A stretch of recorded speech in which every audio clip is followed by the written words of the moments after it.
سلام ہندوستان دوستو، مجھ سے ایک ویور نے پوچھا کہ اسماعیل کا مطلب کیا ہے۔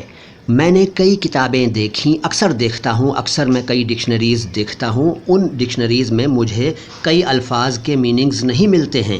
انہی شبدوں میں، انہی الفاظ میں ایک شبد اسماعیل بھی ہے، اس کے بھی میننگز مجھے ڈکشنریز میں نہیں ملتے ہیں، یا عجیب ملتے ہیں، یا کھلے طور پر نہیں ملتے، مطلب صاف صاف نہیں ملتا کہ کیا مطلب ہے اسماعیل کا۔ حد تو یہ ہے کہ جب گوگل کرنے بیٹھتے ہیں تو انیک ویب سائٹس، انیک لنکس ایسے آ جاتے ہیں جو عجیب عجیب مطلب بتا رہے ہوتے ہیں۔ ایک جگہ تو میں نے دیکھا کہ اس کو انگریزی شبد اسمائل سے جوڑا گیا ہے اور کہا گیا کہ اسماعیل کا مطلب ہے مسکان، مسکراہٹ وغیرہ۔ یہ ایک دم غلط ہے۔ اسماعیل انگریزی والا الگ ہے اور اسماعیل یہ والا الگ ہے، یہ تو عربی کا شبد ہے نا۔ یہ تو مل جاتا ہے ڈکشنریز میں اور دوسری کتابوں میں بھی کہ حضرت ابراہیم علیہ السلام اور حضرت ہاجرہ کے بڑے بیٹے حضرت اسماعیل علیہ السلام تھے۔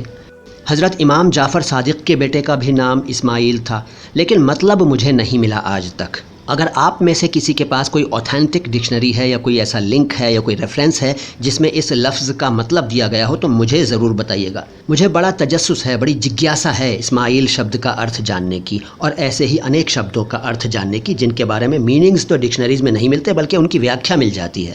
ویڈیو کو لائک کیجئے، چینل کو سبسکرائب نہیں کیا ہے تو کر لیجئے۔ شکریہ۔ سلام ہندوستان۔